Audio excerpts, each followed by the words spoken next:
Yeah, some people say I have a plier problem, an addiction, but I like to think of it as, yeah, I do. Anyway, I wanted to show you something. One of the reasons why I started buying a lot of pliers and just, as I've retired now, and I started working on cars in the 70s, GM dealership and also a Chrysler dealership, or correction, Dodge dealership back in the day. And I went to the Army and blah, blah, blah. I came back out years later and decided to get back into it, more of a hobby to help people, neighbors and people at the church and whatnot fix their cars. So I started doing that kind of as a hobby, and then that grew into like a coin collector. I started collecting tools. It becomes an addiction. And thought I'd go over some of the things, pliers I bought and why I bought them and things like that. And maybe get something out, or maybe just go, yeah, the guy's crazy. He buys a lot of pliers. But anyway, let's start with why I bought these. I really like these Milwaukee pliers now. They're for tight reach places. And what I like about these is that, say for example, let me open this drawer, and you're trying to get into a tight area and you got to grab something. Now with the normal pliers I used to have back in the day, you couldn't get inside there because they expand. These do not expand. They stay thin all the way up. And they make several sets of these. They make the straight one and they make the needle nose. Let me show you my original ones. I have in the old toolbox over there. I'm not gonna go to those, but I do have a pair of, where are they here? Here they are. These are a pair of what they consider low profile design from Vice Grip. I think these are made in Taiwan. Nothing Vice Grip anymore is made in the US. I have Vice Grip pliers that were made in the US back in the 70s. I still have them in my original toolbox when I worked at a dealership. And like I say with these, they expand, and you can see here it gets thicker, but they tried to make it where it wasn't as thick. And it was a good concept, but it's still, like when you get back to some tight areas, that sticks out a little bit and can be cumbersome. So, these were not expensive, nowhere near, they weren't near $40 a pair. I think they were like 17. So you could absolutely go with those. I mean, that's not an issue. But I myself liked these in the fact that you get into those tight quarters. Made it real nice to get back in there. And I've also got a set of the hose ones. These are used a lot of times for hose, just small set. Grab onto hoses, twist them sideways and pull them off, whether it be vacuum lines or whatever. And I've got those down in, let me see here, radiator stuff. Watch out, baby, watch your face, watch out, watch out, watch out. Okay, so I bought these too. You can see these. Here they open up only when you do that, but when you open them here, they're small enough to get in the tight orders. They do the same thing, they're a tight grip.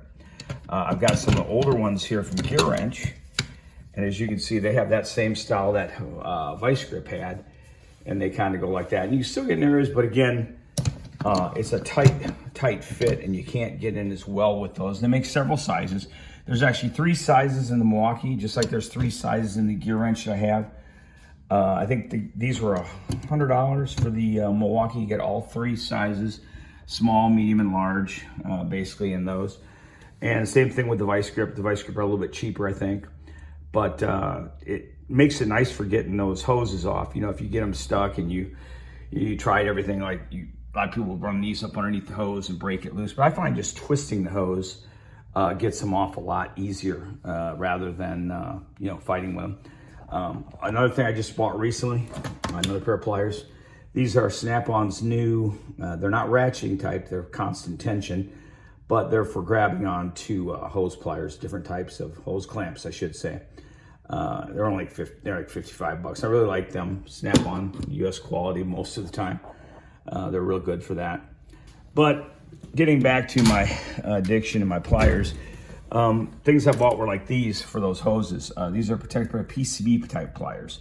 I use these an awful lot. I used to use my crescent wrenches and adjustable pliers like this. They call them crescent because crescent, I think, was probably one of the first manufacturers people recognized.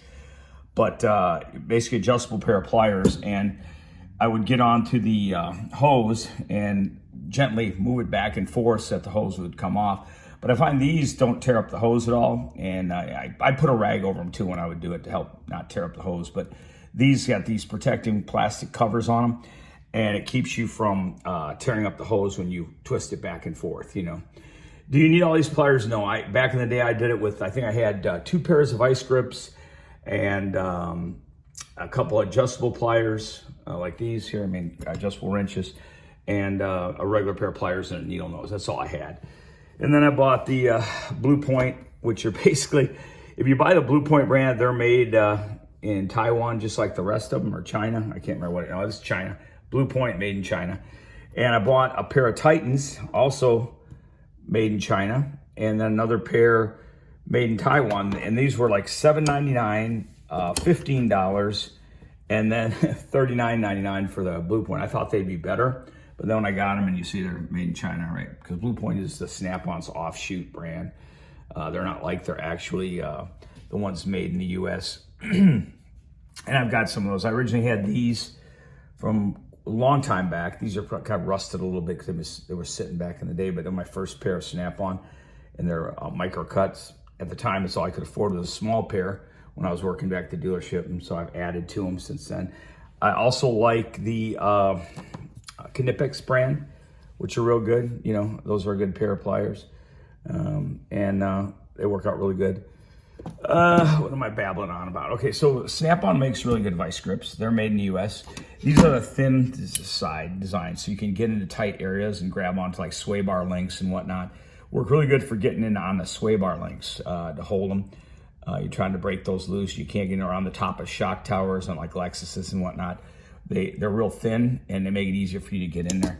I think these vice grips too are like $30, and they're the thin design too. Work really good. I think I have my original pair. Here's a pair of Snap-on duckbill. These are the original ones I had from the 70s. These were made in the USA by Crescent, and I still have those. Specialty parts, because back in the day, I used to fight with doing U-joints and those little U-joint clips. Well, they made these, recently came out, and these work for just the U-joint clips, the C-clips that hold the U-joints in. I really like these. I've actually used them a couple times, already helping friends out. Angled pair and a straight pair, and they weren't that expensive. You can get them on Amazon. I don't like shopping on Amazon too much, but anyway, good stuff. Then I've got the Snap-on, the, what do they call that grip? I can't even think what they call it right now, but anyway, they got the real nice grip on them. You pick up a nickel or a quarter, but you can probably do that with most all of these anyway, but you don't have to spend that kind of money if you don't want, but I really like the Snap-on, so I bought a few of those. The different Snap-on pair. These got the cutters in them, and Talon grip, that's it. And then I've got the different angled ones from Knipix and you know, other Snap-on long reach needle nose, Milwaukee side snips, and Knipix side snips in there. Longer side snips to get back up in there. You know, I got the ones for getting on the screws, and these work good. I've actually seen a guy on, I think it was that Naptown tuner, turn and a bolt out of the top of a head that was broken off, small head bolt. I think it was like a 3/8 diameter, and he was able to pull it out with those. I was just shocked. He grabbed down there and twisted it, and like, yeah, he got it off. So I was impressed with that. Got these for getting the clamps off of the fuel lines and whatnot. Other pliers here. Like I say, sometimes you go, oh, I forgot I had those, but yeah, I knew I had them. And different kinds of the claw grip, the curl grip, whatever you want to call them. Really like those. And then I've got these here that I really like. These are from Lyle. They just came out. Fuel line connectors. You always have problems with those. You know, Toyota Snap, the older ones crack and break. But I'm talking about most like the fuel lines on your V6 and whatnot. You got to get back up in there. You use this portion here to grab the red tab. Pull up the red tab, and then this squeezes the other portion. You just pull the connector off without fighting with it very much. And I've got other side snips in here, extras left over, small. These weren't expensive. A lot of these are Harbor Freight. More of the get at those fuel connectors on a lot of them, and the plastic hose lines on fuel tanks in the back, where you're trying to get those lines off up in there and you can't get to them. These work really good for that. I got these for working on the strap to tighten up the clamps on the CV joint boots when you repack them, if you repack them, you know. I've got the long Knipix needle nose back in here, both pair, the straight and angled. Yeah, and then these are another pair getting at those specialty pliers. Yeah, I've got pretty much a plier that can get about anything loose that I need to, yeah, when I need to. Kind of nice when you have arthritis. That's one of the reasons I buy these things, because when you have arthritis, it's hard to get a lot of these things loose because you just have no strength in your hands like you used to when you were younger. I really love these. I bought these at Harbor Freight, and my buddy has a pair of these are needle nose angled pliers. These are 20 bucks. I'll tell you what, you got to buy these. $20, you cannot beat them. Buddy has a pair of these right here with the what do you call it, the screw grip in there, right? And he paid 90 bucks or $97 for Snap-on, and we compared them, and literally these are just, as far as I'm concerned, these are made in Taiwan, but you compare them next to each other, and these are, to me, just as good as the Snap-on. I mean, I know they're not made in the US, but damn close to being, for 20 bucks, you know, can't beat it. These are Matco angle head. I've never used these. I've never pulled them out of the box yet. I've had them for a while. never pulled them out. I know, right? Stupid. But eventually I'll use all this stuff because I am working on, I got more cars coming that I'm helping people out with. Got some struts. I mean, shocks I got to do on a Lexus GS 460 and blah, blah, blah. Anyway, I just got a fetish, I guess, or I like trying new stuff as far as tools go. And I've got all the different you know, ones that I can use to help me with my arthritic hands to get that stuff loose. So, you know, basically that's my addiction to tools, I guess you would call it, because, you know, I do have a lot of sockets too. My friends say that I'm a little crazy about sockets, but I'm like, can you ever really have enough sockets, really? Anyway, that's my video, just kind of like I'm bored, and I thought, well, you know, when I go over my sockets or my pliers or my mind again, I could work for the Biden administration. Can't get anything straight today. Anyway, that's my video. I hope you got some out or enjoyed it, or feel free to comment on my addiction.